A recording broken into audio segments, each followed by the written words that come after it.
Welcome to the party, pal. Your friendly neighborhood master of chaos here. I am with the artist formerly known as Haunted Hippie.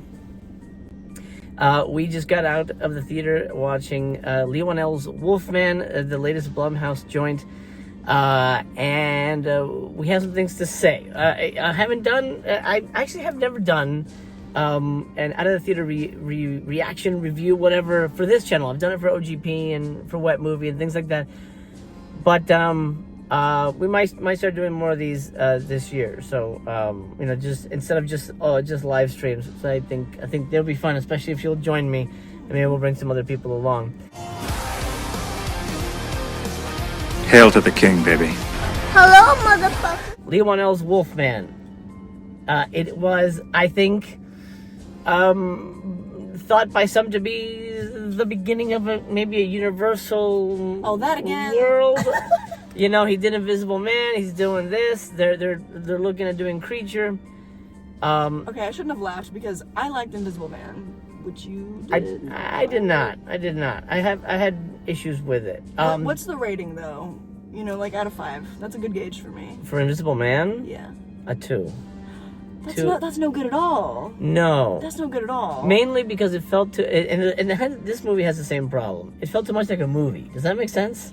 It makes a lot of sense. Like it was too polished, and it felt too much like a movie, and not like it's like a genuine thing. You know? But with the Invisible Man, I really liked it for the sci-fi element, because I was like, okay, cool, we got, the technology upgrades to actually capture something like this. And also, I was 20 when it came out, and so it was like one of the coolest things I'd ever seen. You must be kidding, aren't you? When I was going to the movie theater like 5 times a year, it was one of the coolest things I've ever seen. So, I mean, I grew up on movies, don't get me wrong, but also I was 20, so... Right. The lobe had to cook a little bit more. But I rewatched it like last year, and I liked Invisible Man, so... Yeah. Despite the mixed things I was hearing early on about Wolfman, I was going in a little bit optimistic. And hey, that wasn't a good feeling to follow. No. I was going in very much sour against the movie already. I had seen what the creature looked like. For some reason, Universal released a clip of the transformation on YouTube. What? Yeah, like on Monday or whatever. And people were like, "What the fuck? Why would they release this?" Look, if you've seen that, that's it. That's it, man. There's no surprise. Holy shit, Larry Talbot. No, man. You get caveman. You get caveman with pube beard. All over his butt. It's awful. Anyway, okay, so the movie. You want me to go first? Would you like to go first? No, go ahead. Okay. I'm loving this. Okay. So the plot is absolutely the most boring plot. Worst Wolfman movie ever. Let me get that out. Disappointed! A couple is sort of on the rocks. She works a lot, he doesn't, and I guess that dynamic is sort of fucking them up a little bit relationship-wise. He gets the keys to the cabin that his estranged dad owned for a while, but his dad has passed away, or they think he's gone, he's missing. And he goes, okay, let's go to the cabin, let's hang out at the cabin, and let's try to patch up our thing. Let's see if we can fix our family. And the wife looks like she's 12, and what is her name? I'm blanking on her name, but does it matter? From Ozark. Anyway. Oh, the actress. Anyway, yeah, she's way too young to be the mom of a kid that young or old. Anyway, they go to the cabin and they get attacked by a wolfman, and the whole movie is them fucking listening to noises in the house. What's happening? What is that? Oh my god! Close the doors. There's a wolf. There's a wolf. The whole movie, and it's like the longest fucking night I think I've ever seen in a movie. Longer than Night of the Living Dead. At least it felt like it. Boring. Well, it's pretty long. Yeah, it's almost 2 hours for such an uneventful movie. All right, your turn. She loved it. Perfect. Yeah, I just thought that it was very strangely cast, and that threw off the vibe of the whole thing for me. And part of it is them trying to set up the arc of the wife, and she starts out, she's very disconnected from the family, you can tell, and it doesn't feel like we ever really make it through that journey. I empathized with her that she's a woman that, like, motherhood probably wasn't really for her, but she did it because that's just what most people do, and so she did it, and she doesn't come around. I don't like. Yeah, I know what you mean. You get it. Yeah, there's no it. character arc for her, really. No, not really. It's just she's going through the motions the entire time, and I can't blame a girl, but it's a movie, and I need some movie resolution. Yeah. You know what I mean? There's some really tacky, very, very, very heavy-handed, like, parallels from beginning to end. Just in terms of, like, quite literally what happens. I'm saying too much, but you don't need to see this movie. At the end of the day, it's okay. If you're a fellow girly that loves Christopher Abbott... What the fuck are you talking about? How many of them are there? I mean, I didn't even know who that dude was. You know, he's got a niche. He's got a niche, and I'm rooting for him. I really... by the way, Sanctuary... incredible with Margaret Qualley. I know you know her, so he's incredible in that movie. This one, He was boring. Yeah. I thought he was really boring, man. It was just, I wanted to check the time several times, which is, like, I think the worst thing that I could say about the movie. I feel so bad saying that, but, like, that's kind of the worst when you're sitting in a theater and you're like, oh, I know that this movie's almost 2 hours long. Like, there's no way that I'm, close to the third act right now. No. Like, and I want to check the time so bad. I didn't, though.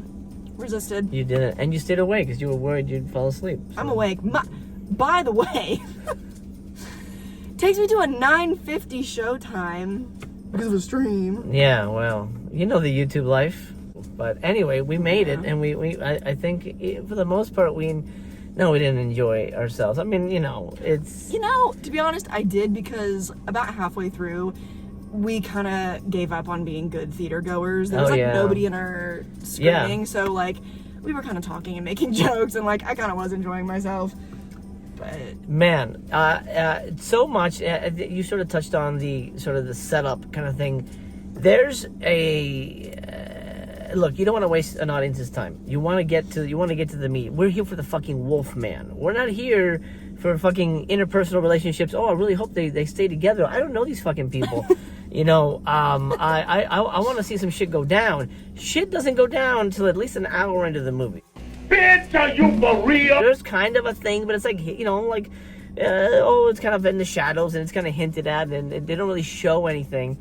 In a way, it's kind of good, because when you see it, you're like, fuck this. But it takes a while to get to anything good. And they give you this entire fucking teaser scene that felt like 30 minutes. That scene with the dad. Really long. It was the opening, yeah. So long. Okay, well, this, I was like, okay, this is probably a flashback. And then it just kept going. I'm like, okay, well, this is probably the movie then, because this is way too long. Mm-hmm. And then, like almost like 30 minutes later, it said, 30 years from now. Like, what the fuck? That was the setup? It was a sharp cut, too. I was like, I felt like something was missing there, too. Yeah. Because it was like a fade to black, and then 30 years, oh. Yeah. Okay. For sure. Maybe it was longer, and it was like, we gotta cut it down. That's possible. There's another thing. We're gonna keep it spoiler-free, but... And this is in the trailer, if you've seen it. There's mention of a virus, of a sickness, and stuff like that. To me, that came out of nowhere. He gets scratched, and all of a sudden, the wife's like, he's sick, he's infected. Where'd she get that shit from? Yeah, he doesn't look great, but, like, she's acting like he's got a virus that's, like fucking mutating him, which it is, but I feel like there was a step or maybe a scene missing where she kind of made that connection. Because he's not revealed to look very sick until after she's making that call. So, like, I can see where that was intentional, but I also, it was weird because it felt too long, but it felt like they cut out the wrong scenes. Yeah. There were some moments of, like, no, that's too spoilery, I'm not gonna say that, but I'm gonna say it to you.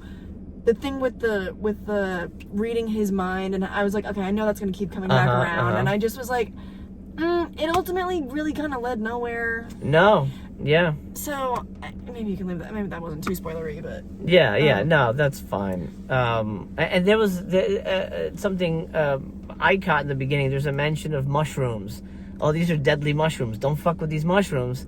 Don't worry, guys. They don't fuck with the mushrooms. That's just there for shits and giggles because it doesn't come into play. The ending, I think, is probably the most egregious because it sets up this thing. Oh, this kind of epic confrontation. We know the dad's become a wolf man, and he has to, the family has to hide and fight him off.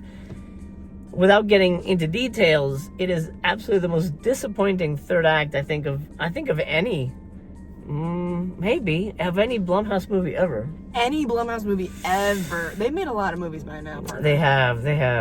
Any that you've seen? Perhaps? Like I didn't see Ma, so maybe Ma sucks worse, but. Oh, it's been a long time since I've seen Ma. I think I saw that like when it came out. That was forever ago. I don't know. Ma might have been better. But this was, I think, ultimately just a disappointing movie. The werewolf looks like shit. I don't know that Lee Whannell's even seen a Wolfman movie, to be honest. Or it's just like, a lot of times, like, a filmmaker comes around and they really just, like, want to do their own thing with it. Mm-hmm. Which this was very different. It was his own thing, yeah. But, like, even, I rewatched the original from 41, like, right before this, and they just kind of, like, were expanding a little bit more on, like, the father-son element of it and making that a whole thing, which just, it felt, like, really underdeveloped. Like, I've seen some interesting readings of it, won't get into it, and I'm like, okay, so you might find something to, like, grasp onto. If you're a person that's got maybe some, like, father issues, you might be into it, like... I don't know. Like it might resonate. I don't know. I'm looking for silver linings over here. Oh, that's good. I would like to out my friend here. She jumps at almost every noise in a horror movie, and I was kind of surprised by that. I'm very jumpy. Yeah. I'm just kind of sitting there like this. She goes, I'm like, wow, okay. I know that they're coming. I don't know what it is. It's like, it's just the anxiety of not knowing exactly where it's going to come from, but I know that it's coming for me. And, I'm still quite jumpy after all these years. You know what? I think it's just worn me down. But at this point, movies, I mean, for a movie to really get me, it's got to go to a special level. No, I wasn't scared visually, but in terms of like, I haven't jumped at a movie in decades. Yeah, it's yeah, it's, but you'll get there. Don't worry, pal. You'll get there. I mean, I sure hope not. I hope movies still, But you can still, I still enjoy them. I don't have to jump at every noise, but... I just jumped right now. Because I accidentally made the window open.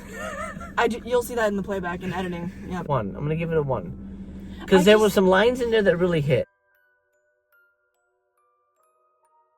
His daughter, and he says, sometimes we try so hard, to protect our kids from getting scarred, that we end up being... Oh my. It's real. I feel that one. See, there are like themes about parenthood and fatherhood and protecting your kids and all that stuff. It's just like, it just is so haphazardly like, oh, let's remind them what the theme is here. Yeah. Like, yeah, it just was a little underbaked. It felt too much like a movie, like it's too perfect, and I think that's my issue. I think that this one, because I appreciate a movie that exists in a sweet spot where I'm like, maybe some teenagers, they're gonna go on a first date and like they're gonna make out and like they'll jump and they'll have a good time. Sure, I mean? Yeah. I think this movie does have value, and yeah, I rank based on my enjoyment and like the entertainment value over movie quality, because then I just start getting too bogged down in the picking apart, I went to film school, these are my dogmatic beliefs about quality of film, and then I'm just like, you know what, let me not do that. That's kind of where I'm at, but I'll try not to. Yeah, you're a cautionary tale for me. I'm glad that I'm here to show you the ways of how not to appreciate cinema. But I mean, you can see the same thing about Night Swim, and that was trash. I had less fun with Night Swim, to be honest. But the ending of Night Swim is way better than this ending. I don't even remember. And that ending sucked. I don't even remember at this point. The Haunted Swimming Pool, miss me with that. Yeah, Oh, no. goodness. Awful. Anyway, thank you for joining me. Of course. Thank you for watching. I would say don't go see it. If you're interested, maybe wait for it to be streaming on Netflix or Hulu or whatever the fuck. Yeah. It But- wasn't that cinematic. No, no. Ooh, the lighting. Mama, let's not get into it.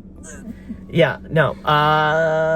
Thumbs down. I think. Well, she liked it a little better, but It's still. thumbs Yeah. down anyway. All right, pal. I hope you're well. Remember, I love you just the way you are. Take care of yourself, and until we meet again, if you see a pube wolf in the woods, don't let him in. Amen.